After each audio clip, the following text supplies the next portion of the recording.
अचानक डूब गई, बहुत सारे लोगों का पैसा फंसा हुआ है। तो अब लोग इस इंतजार में हैं कि जब डॉक्टर नोहेरा शेख बाहर आ गई हैं तो उनका पैसा भी उनको मिलने लगेगा। बहुत सारे लोग हर दिन यूट्यूब पर यही सर्च करते हैं कि कब पैसा मिलेगा।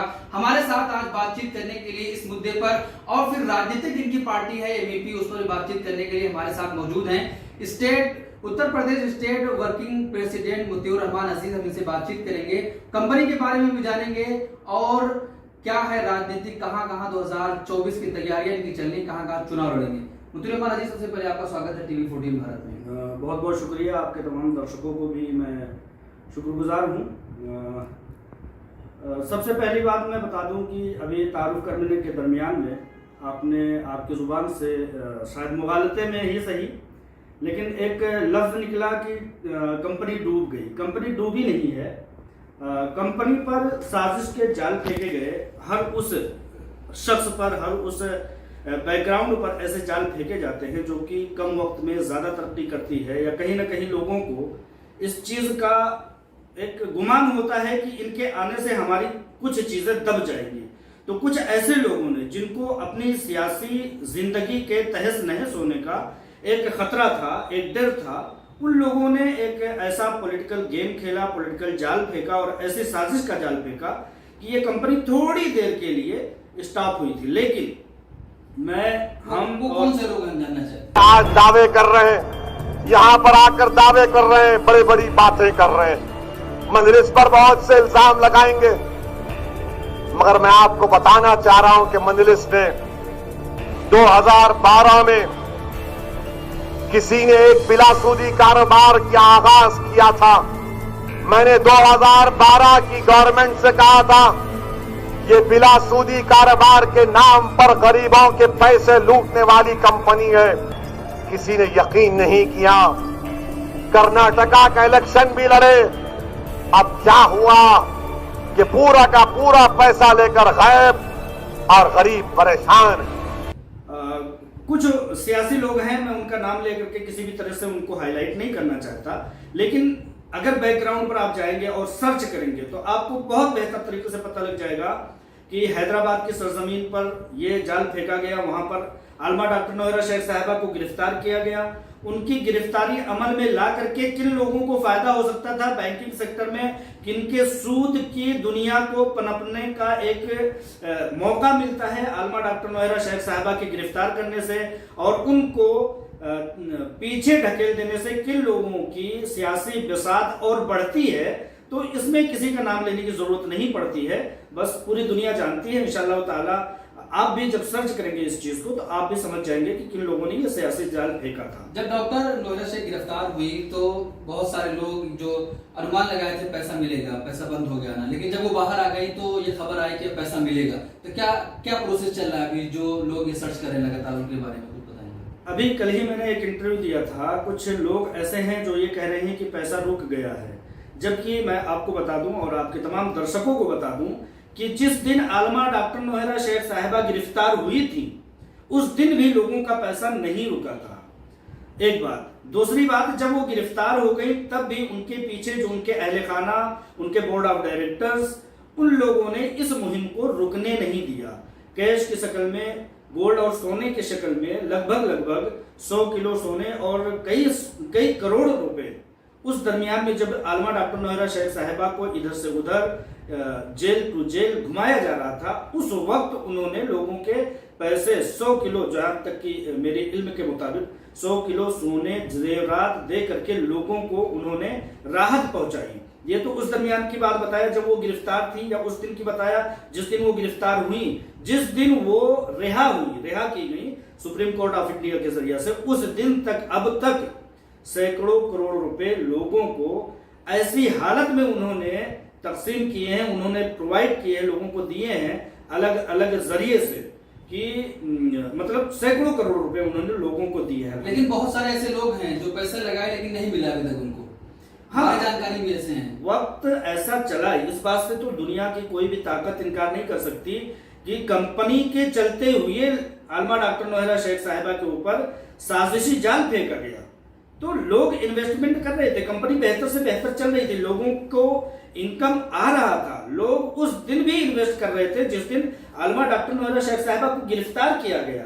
तो अगर A to Z आप हैं, अबू बकर, उमर, जैद, खालिद, कोई भी है, अगर वो शख्स उस दिन या उस दिन से 2 दिन कबल अगर वो इन्वेस्टमेंट करता है तो उस बेचारों को कैसे मिलेगा? लेकिन नाउम्मीदी नहीं है, हम इस उम्मीद में है, कंपनी इस उम्मीद में है और बहुत करीब पहुंच चुकी है कि इंशाअल्लाह ताला जिन लोगों को पैसे चाहिए उन लोगों को भी पैसे दिए जाएंगे। और जो लोग कंपनी में लगभग आपने सुना होगा कि 75% तक लोगों ने कंपनी में फिर से रनिंग और मुसलसल रहने के लिए अपने फॉर्म भरे हैं। जैसे ही वो रिहा हुई तो बहुत सारे लोग, क्योंकि जो आपका वेरिफिकेशन चल रहा था, वेरिफिकेशन भी उन लोगों ने कराया, ये कहा गया कि 20% दिया जाएगा, लेकिन 20% कुछ ही लोगों को मिला, सबको नहीं मिला।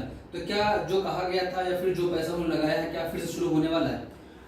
जो लोगों ने 20% का एक अमाउंट दिया था, देखिए क्या है कि ये चीज आपने सुना होगा कि कंपनी के डेटा पर वहां के डिपार्टमेंट्स ने एक तरह से सांप की कुंडलियों की तरह, सांप की तरह से बैठ गए हैं।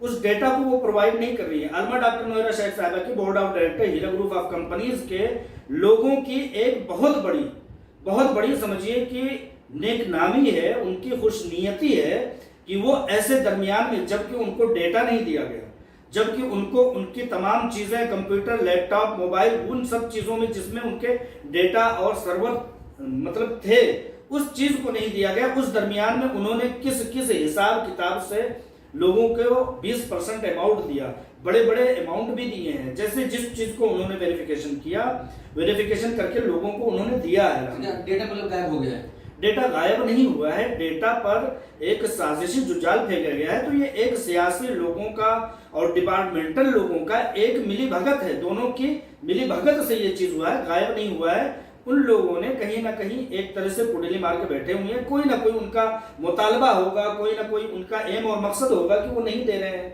तो ये चीजें गायब नहीं हुआ, उन लोगों के कब्जे में है।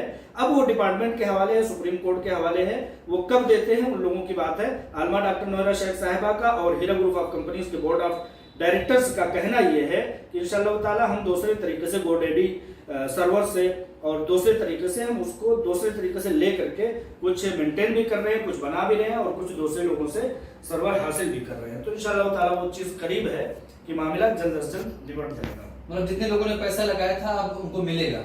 ये मिल रहा है, मिलेगा नहीं बल्कि मिल रहा है, ऑलरेडी मिल रहा है। उस दरमियान भी जब वो गिरफ्तार हुई थी, मैंने बताया, फिर से दोहरा रहा हूँ, वो गिरफ्तार हुई थी उस दिन भी उन्होंने दिया, जब वो गिरफ्तार थी उस दरमियान में दिया गया, वो जब से रिहा हुई है तब से भी दिया गया, मतलब मिल रहा है।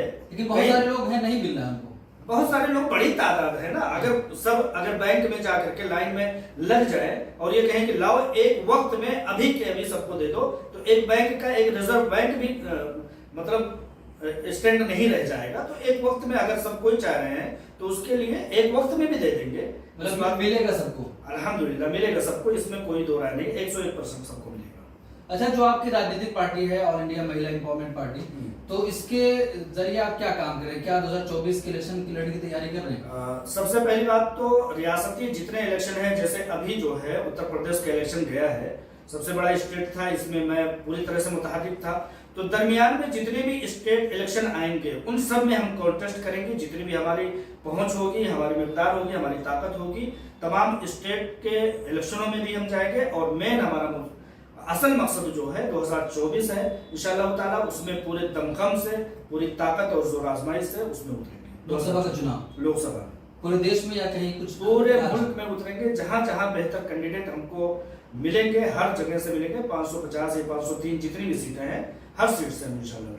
तो ये आपकी कंपनी जो हीरा गोल्ड कैसे काम करती है? लोगों को जो पैसा दे रही है, तो लोग कहते हैं कि कुछ बताया नहीं जाता है कंपनी की तरफ से। देखिए, टाटा, अंबानी, रिलायंस वगैरह वगैरह जितनी भी, या प्रेम जी, इन लोगों से किसने पूछा है कि आप काम क्या करते हैं, कैसे करते हैं?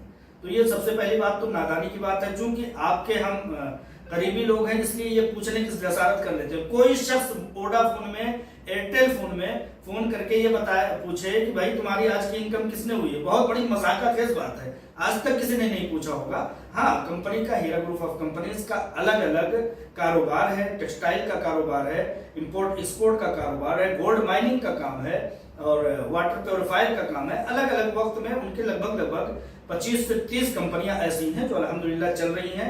उसी में हुए इनकम को लोगों के साथ डिस्ट्रीब्यूट किया जाता है। अच्छा, जो आरोप लगा था आपके प्रेसिडेंट पर, नोहरा शेख पर जी, तो तमाम आरोप से बरी हो गई हो? अल्हम्दुलिल्लाह सुप्रीम कोर्ट से लोअर कोर्ट से पहले वो बरी हुई, फिर हाई कोर्ट में वो मामला पहुंचा, हाई कोर्ट से भी वो बरी हो गई और अल्हम्दुलिल्लाह अब सुप्रीम कोर्ट से भी वो बरी हो चुकी हैं।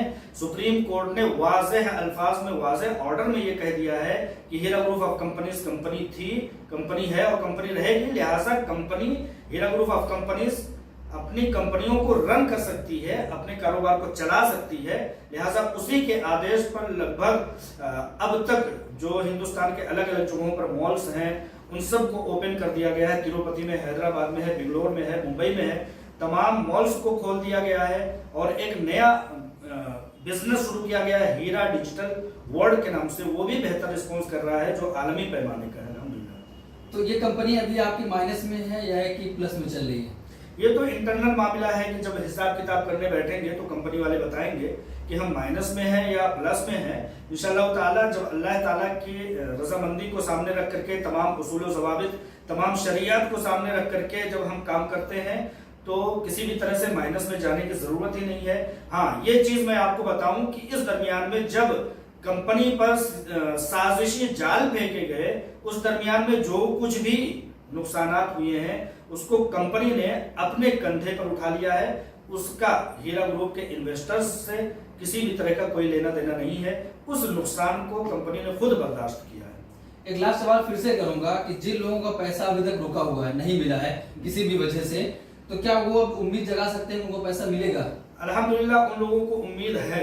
आपके जरिए से मैं एक चीज और बता दूं आपको खुसूसी तौर पर, लगभग अभी मैंने एक बात दोहराई थी, फिर से दोहरा देता हूं कि लगभग 75% से ज्यादा लोगों ने कंपनी पर इस कदर विश्वास जताया है। फिर से इन्वेस्ट की एक अलग बात पर आ जाऊंगा, वो अगला सवाल कर लीजिएगा। लेकिन जब हीरा ग्रुप ऑफ कंपनीज पर जगह जगह साजिशी जाल फेंके जा रहे थे, जगह जगह पर FIR किए जा रहे थे, उस वक्त हीरा ग्रुप ऑफ कंपनीज के इन्वेस्टर खड़े होकर के लड़ रहे थे कि ये गलत हो रहा है, लोग जो कर रहे हैं वो गलत कर रहे हैं। एक तो ये बात हो गई। दूसरी बात, जब कोरोना वबा के बाद जब ये हुआ कि किस किस को पैसों की जरूरत है, तो बहुत कम लोग, लगभग 25% लोग आए जिन्होंने ये कहा कि हमें हमारा पैसा चाहिए। वो 1 लाख भी है, 25,000 रुपए वाले भी हैं, 50,000 और 75,000 रुपए वाले भी हैं। अपने अपने बैकग्राउंड भी होते हैं लोगों के। लिहाजा 99% लोगों ने तो FIR 99.9% लोगों ने तो FIR करने से दूर रहे।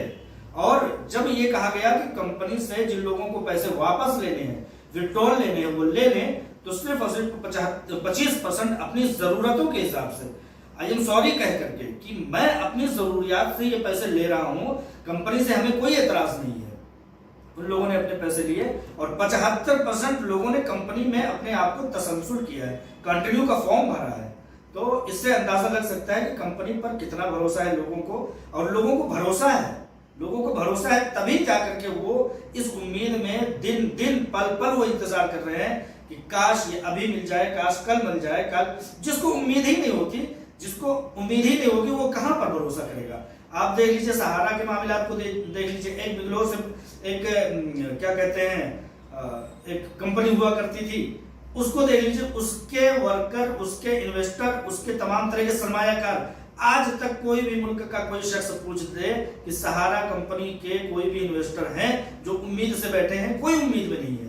यहां तक कि IMA, जिसको मैं बेंगलोर की कंपनी कहता हूं, IMA के इन्वेस्टर यहां मेरे जानने वाले हैं, उन्होंने कभी नहीं कहा, अगर कहा कि मुझे पैसे चाहिए तो हीरा ग्रुप ऑफ कंपनीज के लोगों ने, क्योंकि उनको उम्मीद है, जब जिसको उम्मीद ही नहीं रहेगी वो क्या उम्मीद जताएगा। लिहाजा हीरा ग्रुप ऑफ कंपनीज के लोग उम्मीद में हैं, उनको पूरा यकीन है कि कंपनी हमको पैसे देगी और कंपनी पैसे देने के लायक है। अच्छा, आप जो पैसे लोग लगाते हैं आपकी कंपनी में, कहाँ इन्वेस्ट करते हैं, उसके बारे में कुछ? कंपनी में इन्वेस्ट करने वाले लोग खुद ये चीज डिसाइड करती हैं कि हमें किस चीज में है। अलग अलग पॉलिसी हुआ करती थी, अभी वो पॉलिसी फिर से मुरत्तब होगी तो फिर से इंशाअल्लाह ताला उस चीज का। लेकिन उस वक्त के हिसाब से मैं बताऊं, कोई लोग गोल्ड में इन्वेस्ट किया करते थे, कुछ लोग टेक्सटाइल में करते थे, कुछ लोग फूडेक्स में किया करते थे और कुछ लोग वाटर प्योरीफायर में किया करते थे। तो अलग अलग चीजों में वो लोग अपना इन्वेस्टमेंट किया करते थे। चलिए, बहुत शुक्रिया। ये थे मुतीउर रहमान अजीज, जो यूपी की स्टेट वर्किंग प्रेसिडेंट भी हैं एमएपी के, और हीरा गोल्ड जो कंपनी है उसके बारे में तमाम जानकारियां दी। जितने लोगों ने पैसा लगाया था, बहुत सारे ऐसे लोग हैं जिनको पैसे नहीं मिल रहे हैं, तो उनको एक भरोसा दिला रहे हैं कि क्योंकि जो कंपनी की डायरेक्टर हैं वो बाहर वापस आ गई हैं, उनको जेल हो गई थी, बताया कि किसी साजिश के तहत फंसाया गया था। तो अब जितने लोगों के पैसे उसमें लगे हैं, जितने लोगों के पैसे फंसे हुए हैं, सबको पैसा मिलेगा, सबको भरोसा रखना चाहिए। देखने की बात होगी कि जिन लोगों का पैसा फंसा हुआ है, जिन लोगों ने पैसा लगाया था, नहीं मिल रहा था किसी वजह से, अब कब उनका मिलना स्टार्ट होता है।